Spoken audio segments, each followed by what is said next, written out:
welcome to this week's episode of our book club reading of Star Wars Aftermath: Empire's End. If for some reason you are finding this video in the middle of our series and you don't know what's up, go ahead and click here and it'll take you back to the beginning of our journey through this book, where we're going through everything that happens a couple of chapters at a time and breaking down the themes and all of that.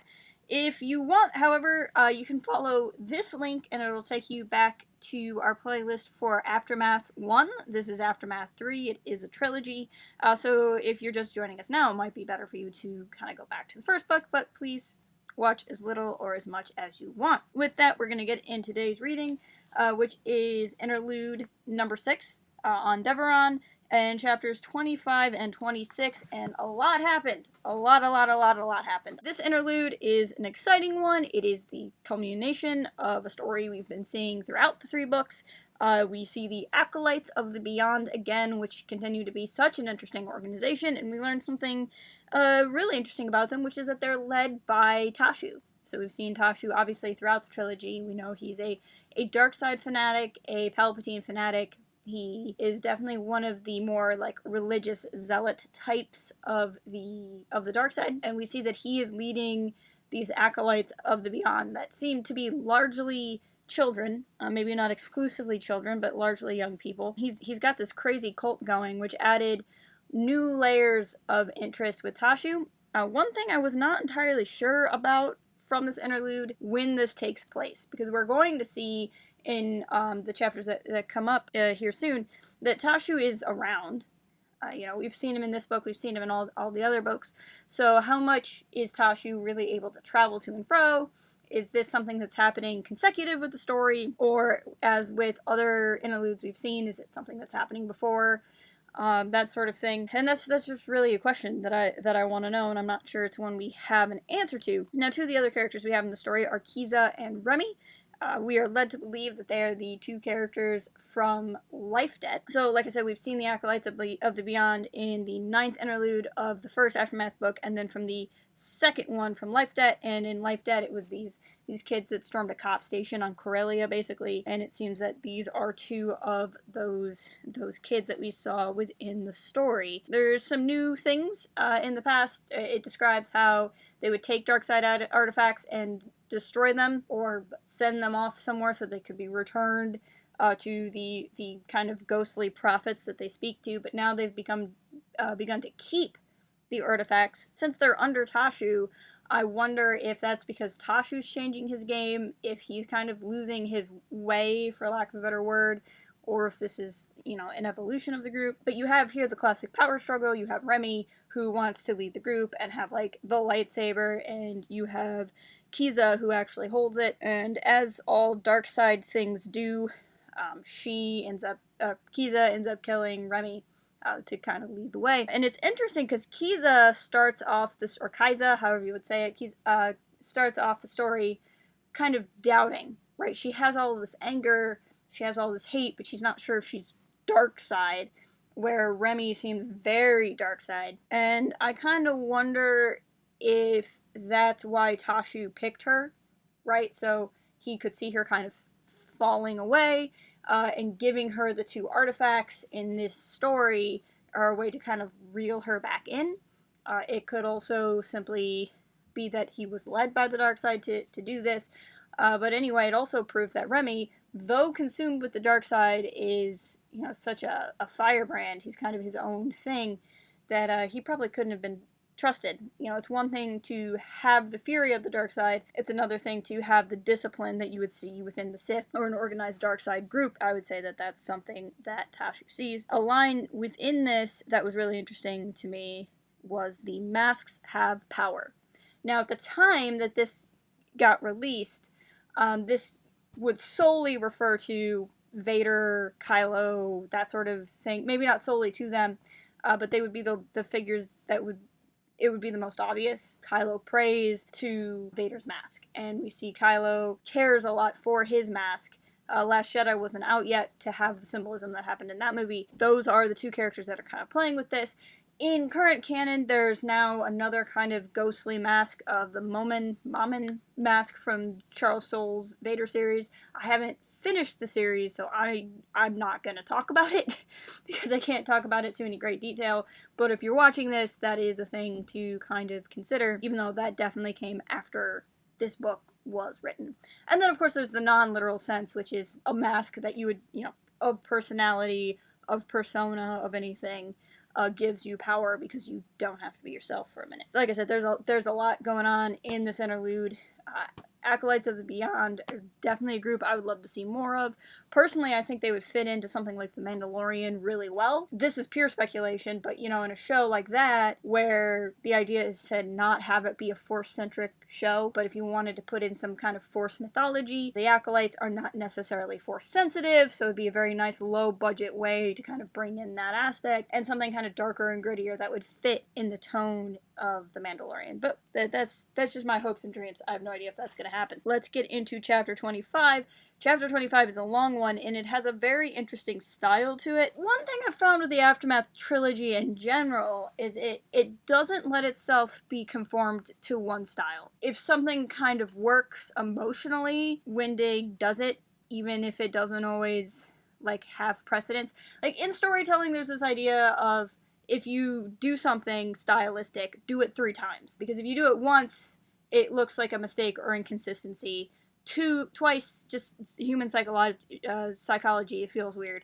3 times or more, you've established a pattern, and just psychologically, as humans, we're happier with that. So with Wendig, it's kind of weird, because on the one hand, I really like that book to book, chapter to chapter, it will jump around in style, and not conform itself to a style so that it can do something new and different that works in that moment. On the other hand, it also bothers me. I get what you're doing with this chapter, but you don't do it like any other time, or, Singer's flashbacks kind of happen sometimes, that sort of thing. One of the things about the Aftermath trilogy, if I'm being an honest reviewer, is a lot of people don't like the writing style. Overall, I like the writing style. I think this is one of those things that might fit into don't like the writing style for a lot of people, is that the book, just in terms of how it's actually written, jumps around a lot. Overall, I don't mind, because I think it keeps it fresh, but it is something that's kind of interesting. It's something where I like the different style things that happen. I wish they would happen in that rule of 3 or more, but it doesn't. And the reason why I bring that up is because Chapter 25 has this reoccurring thing of war is coming. So we see several people's perspectives in this chapter, and after the interlude, which so often starts a new part in one of these books, this is the first chapter. This is the first chapter where we've gone to war. If you are watching this as a TV show instead of reading the book, this is the episode after the mid-season finale, right, where there was the big twist. What I'm saying with this particular style change, I do like. It's happening at a point where it kind of makes sense to change the style, change the emotional beat. I like how this one's used. I do think it would be interesting to see something like this more often, but at the same time, you can make the argument that if you did it more often, it would lose its poignancy. So I don't think I have a strong opinion on it one way or another, other than I like how it's used here, but just as a discussion point, and as somebody trying to honestly talk about just the structure of the book, I thought that was something worth bringing up. But this idea of war is coming, you see these different perspectives, but it links these different perspectives, and it helps build this tension of, is this it? Is this the end of the Empire? Is this what we're all going to? So there's a lot that happens in these perspectives. Again, I'm just going to kind of hit on some of the bigger moments. The very first one we see is Leia meditating, sensing her unborn son Ben, and then eventually talking with Han. This is the one that got my attention the most. Obviously, anything with Ben Solo prior to The Force Awakens, I want to know what's up. I am so interested in that story finally getting told after Episode 9. I'm sure it will get told after Episode 9, but until then, I'm taking the breadcrumbs. The part I really liked is as she's sensing Ben within her, this line that, she was worried because sometimes she can sense his light within the Force, but sometimes she can sense his darkness. And Luke is not in the chapter, but she's recounting something that Luke had told her, that the brighter the light, the darker the shadows, which is so interesting. And what's kind of cool about that quote is this is one of the many parts of Ben Solo / Kylo Ren's character, and the reason why he's kind of such a, I don't know if controversial is the right word, but he's the type of character that has so many interpretations. You have the people who are super fans of his character, and then you have the people who are not super fans of the character, who actually think he's more vile or more what have you. And it's lines like this where, even though I'm a staunch Bendimtionist, I'm going to be cheering for Bendimtion right through episode 9. I am not the type that thinks there's the clear and obvious interpretation of Kylo Ren, or Kylo Ben, as I like to call him sometimes to get both names in. But with Kylo Ben, I think to say it's really obvious that this is the interpretation. It's really obvious that he's a bad guy and he's going to stay bad and he should die evil, or it's really obvious that redemption's coming, it's going to be fine. Like, I think it's a disservice to his character to claim that anything about him is obvious. And I know right now, and if you're watching this video as it comes out here in June of 2019, it's a contentious time. People on different sides of his character they've kind of like put their feet in the sand, holding their ground, because there's been this kind of weird fan fight. You might not necessarily notice it, but if you spend some amount of time on YouTube, some amount of time on Star Wars social media, it's there. And I think, I know why it happens, because you have members from the different groups who feel attacked or feel as though their ideas are invalidated, so they have to fire back from that, no, this is obvious, no, this is obvious. And it's the unfortunate effect sometimes that the internet can have, this spiral of, I'm gonna double down because I don't know what else to do. I don't like that, because I think, even though I have my opinions, and even though I have my interpretations and my hopes for the character, what makes the character so interesting to me is there's so many different ways to read him. I think this line is a perfect representation of that. The idea, if he's so light, if he's so good, if he's so pure that he could then cast this dark, dark shadow, you have the reverse. If he's that dark, that there could be hope in him, or for him, in this kind of cyclical nature. But there's a couple different ways to look at it, right? There's the foreshadowing way to look at it, which is, right now, Wendig is writing an unborn Ben Solo as innocent, because he would be, as all unborn children are, but foreshadowing that there's a shadow to come. But there's also the way to look at it as, from the perspective of knowing the character is dark, writing a line that brings hope to someone to know that there was light in him to begin with. And this line, depending on where your focus is, if your focus is that this is a foreshadowing of his fall, you can interpret the line that way. And if your focus is he's bad now and he's going to turn good again, then you can interpret the line that way. And as a Bendimtionist, that's how I take it. But it's not the only interpretation of the line, and something that's so beautiful and wonderful and poetic can still have those multifaceted meanings. I've went on this big long tangent that actually has nothing to do with Aftermath, so I'm very sorry. But I think this one little vignette in this story can actually capture what is the strongest part of Kylo Ren to me. Because if you compare him to his grandfather, there was a very clear point where Anakin was good but struggling with being dark. And there's a very clear point where he was dark and he didn't start struggling to be good until he met his son. That's part of this kind of scariness of Vader. But where Vader is intriguing as a character, he doesn't have that vacillation that makes him interesting, where that's really what Kylo Ben has. That's my little PSA, is don't lessen Kylo's character by making him cut and dry. We're going to be able to see what his path is when we know where his path ends. But until then, I really want to enjoy the ride. To the book now, right? Okay.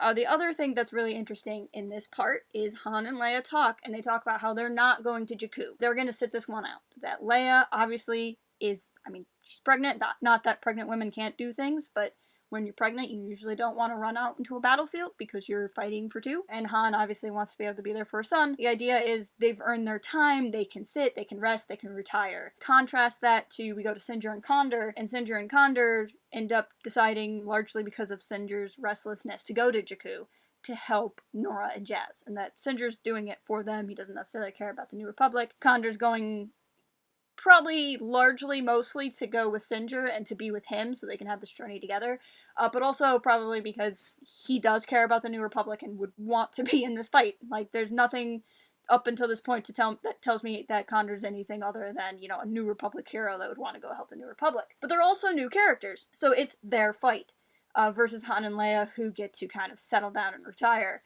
But this is interesting to me, because then we go to Timon and Wedge is a legacy character, same as Han and Leia. Wedge also is, like, injured, and recovering from an injury, and he fought against 2 Death Stars, and he got injured in Aftermath Prime. He should have as much right to retire, and Timon plays him as being cowardly. Now, a lot of that is just Timon, but it's just kind of odd that the book presents it as good that Han and Leia are resting, but then, like, good that Wedge is going. I'm not really sure what the difference is, other than Wedge doesn't have a kid, and Wedge would want to go help Nora, but I did find that to be kind of funny. Funny's not the right word, but noticeable? I don't know. Just something that I thought of while I was reading. Then we go to Jom. Jom has pushed his way into, like, a special forces unit. He's going for Jazz specifically, so again, it makes sense. I mean, again, he's a new character, even though he's been around a while. But with Jom, you know, we have his motivation of trying to go get to Jazz. Kind of cool Easter eggs here is the U-Wing. When this book was coming out, let me see, what does the publisher say? The paperback edition is 2017. The hardcover, I can't remember, the hardcover could have still been in 2017, if not it was 2016. But either way, it was in the build-up to Rogue One. Rogue One was the first time we really saw the U-Wing. Any other times we talked about the U-Wing was in the lead up to Rogue One, and we find out that Jom is from Onderon, which is the planet that Saw Gerrera is from, which is also another kind of veiled Rogue One thing. So reading this in 2019, it can be easier to miss those things. This would have been done and released very intentionally to tie into Rogue One, as Rogue One was, you know, coming to the forefront of Star Wars media at the time. And then finally in this chapter we see Krista Agate. Agate was attacked in the Liberation Day thing on Chandrila with Brenton and all of them. She lost part of her face and has, like, a cyborg eye now, so she's very Terminator 2, but very cool. And it's nice to see her in command. She's talking with Akbar, and she's talking about how she doesn't think she's ready to be back, she shouldn't be back, all of this stuff, and Akbar's like, no, we need you because you're pretty much the only person we have that understands the weight of war, that is, like, willing to fight, good at fighting, good at this stuff, but also understands how hard it is to lose a soldier, how hard it is to just have a non-fatal casualty. Is a really good example of her character, so all of that was really interesting. And then, we're still not done, we have chapter 26, so Chapter 26, Sloane and Brenton arrive at Command HQ, Rax's Command HQ, which I believe this is the observatory. We're led to believe this is the observatory. If not, it's near the observatory. Basically, they get off the ship. Sloane and Brenton are met by Rax and Brendel, and they're kind of having this cool villain off, and Rax is explaining what's going on. So it's them, and there's some stormtroopers, and then there's the kids that Daddy Hux is teaching. Rax takes the lights out, turns the lights on, and, like, all the ruffian children have just, like, murdered all the stormtroopers. And this is basically Rax putting on a show of how powerful he is and what he's doing with these kids. Really, it's just a lot of horrifying. They go on from there. They send Sloane and Brenton to a place to watch Rax's speech. Rax gives this big, momentous speech of glory, and it's punctuated at the end by the New Republic arriving. The Force must be at work because the timing was perfect. As all this is going on, there's some interesting foreshadowing. Rax keeps talking about glory, winning, victory for the Empire, and then he says little things. If only they knew what this meant. We're gonna come back from the ashes if only they knew what's going on. So there's this, like, oh, what's Rax really planning? Especially because we also find out that he killed Odar, the propaganda guy. So Rax is really starting to clean house, and we're really wanting to know what he is up to at this point. It is during the New Republic's arrival that we go back to Sloane and Brenton, and this is an interesting moment for Sloane because Sloane is witnessing all this propaganda and all of this emotion, and it's the first time where she really stops and wonders if she is not also the product of propaganda. She actually questions this undying loyalty she has for the Empire for the first time to see if it's, gee, I wonder if it's something that was just born into her and her loyalty was bought. But she doesn't end up actually dwelling on that. for too long. She does eventually, wish to be in space. She knows that the guy who's actually up there leading them in space is not as good as she is, and she just knows she could fight back the New Republic, and so she's kind of daydreaming like that. She is, of course, aware that Rax is up to no good, so she's kind of stuck in this, I want to go, I want to earn my empire, I want to do all this, I want to stop Rax, Rax is doing something bad, and wondering, was this always my empire? This brutal, awful thing that's manipulating and hurting people. And so we kind of leave Sloane at a very interesting character point. But that's gonna call it for this week. I'm really sorry, I meant to make this video shorter, and I think this is now one of my longer ones, so thank you for sticking with me. For next week, let's read chapters 27, 28, and 29. I am trying to push because I want to get through this book and Bloodline before the Rise of Skywalker, and as it is, we're cutting it pretty close to be able to finish both books, so I'm trying to pick up the pace as we get through this novel. Please leave me a comment on what you thought of what we've read so far. I love hearing from you. If you haven't already, please follow us on all of the socials, and I will talk to you guys next week.